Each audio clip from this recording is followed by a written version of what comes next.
ত্রিপুরা কেন্দ্রীয় বিশ্ববিদ্যালয়ে নিয়োগ কেলেঙ্কারি নিয়ে মুখ্যমন্ত্রীর বিবৃতি এবং এক্ষেত্রে মুখ্যমন্ত্রীর হস্তক্ষেপ দাবি করে কংগ্রেস। ত্রিপুরা কেন্দ্রীয় বিশ্ববিদ্যালয়ের উপাচার্যের ছেলের চাকুরি, উপাচার্যের ছেলের হবু স্ত্রীর চাকুরি, হবু স্ত্রীর পরিজনদেরও চাকুরি হয়েছে বলে বিধানসভায় অভিযোগ করেন কংগ্রেস বিধায়ক সুদীপ রায় বর্মন। এছাড়া ন্যাশনাল ল ইউনিভার্সিটিতে 5 জন সরকারি অধ্যাপকের পিরিয়ড প্রফেশনাল অনৈতিকভাবে আরও 1 বছর বৃদ্ধি করা হয়েছে। এসব বিষয়ে মুখ্যমন্ত্রীর হস্তক্ষেপ দাবি করেন কংগ্রেস বিধায়ক সুদীপ রায় বর্মন। যেমন ধরুন ত্রিপুরা সেন্ট্রাল ইউনিভার্সিটিতে ভাইস ভিসি ওনার প্রশিক্ষক পদে ওনার ছেলে চাকরি পেয়েছে। ফ্ল্যাগ পণ্যবাহী রেল, ওনার ছেলের হবু স্ত্রী জনপ্রতিনিধি উত্তর পঞ্চায়েত বেতন, ফ্ল্যাগ সিএম জনপ্রতিনিধি হবু স্ত্রীর ফ্রেন্ড চাকরি পেয়েছে। এনএলইউতে আমাদের ত্রিপুরার 5 জন অ্যাসিস্ট্যান্ট প্রফেসর হিসেবে কাজ করছেন। ওখানে 1 বছরের probationary period. They are all gold medalist, PhD holder, scholars. তাদের বলা হচ্ছে আরো 1 বছর প্রবেশনারি পিরিয়ড বাড়িয়ে দেওয়া হয়েছে যে এরা নাকি সাবস্ট্যান্ডার্ড এলিমেন্ট। এরকম ধরনের রেশিয়াল কমেন্ট করা হচ্ছে বিভিন্ন ক্ষেত্রে।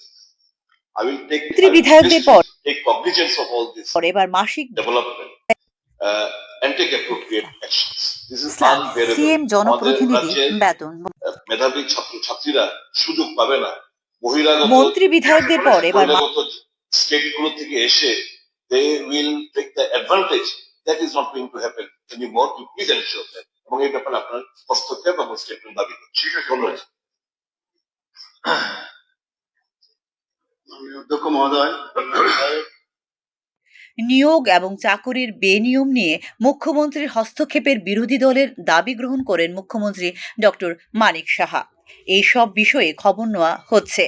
আইন অনুযায়ী এক্ষেত্রে পদক্ষেপ নেওয়া হবে বলে প্রত্যুত্তরে বিধানসভায় জানিয়েছেন মুখ্যমন্ত্রী ডক্টর মানিক সাহা। এখন যে বিষয়টা বলেছেন আমার উপর জোরও আছে। আমি অলরেডি বিষয়টা নিয়ে, কারণ ডাইরেক্টলি হাত দেওয়া যাবে না, কালকে যেরকম বিষয় হয়েছিল এক্স্যাক্টলি আমি আমার মতো করে আমি খবর নিচ্ছি। যেখানে আইনের মাধ্যমে আমি হস্তক্ষেপ করতে পারি, নিশ্চয়ই আমি সেটা আরো বিশদভাবে আরো খবর আমি নেওয়ার চেষ্টা। ওকে, ফাইন। ত্রিপুরা কেন্দ্রীয় বিশ্ববিদ্যালয়ে নিয়োগ কেলেঙ্কারি নিয়ে নড়েচড়ে বসেছে কেন্দ্রীয় সরকারও। এই ক্ষেত্রে উপাচার্য এবং রেজিস্ট্রার এর উপর উঠছে অভিযোগ। নিয়োগ কেলেঙ্কারি নিয়ে ত্রিপুরা কেন্দ্রীয় বিশ্ববিদ্যালয়ে পুলিশি অভিযানে ইতিমধ্যে সিল করা হয়েছে বহু গুরুত্বপূর্ণ নথিপত্র। এই ক্ষেত্রে বর্তমানে বিশ্ববিদ্যালয়ের উপাচার্য এবং রেজিস্ট্রার পলাতক বলে উঠে এসেছে বিভিন্ন সংবাদ মাধ্যমে। নিয়োগ কেলেঙ্কারিতে জড়িত থাকার সুস্পষ্ট মামলার ভিত্তিতে গ্রেপ্তারও করা হয়েছে বিশ্ববিদ্যালয়ের এক কর্মীকে। এক্ষেত্রে আইন অনুযায়ী এবার আগামী পদক্ষেপ নেওয়া হবে বলে জানিয়েছেন মুখ্যমন্ত্রী doctor Manik Saha. Bureau report, news নাও।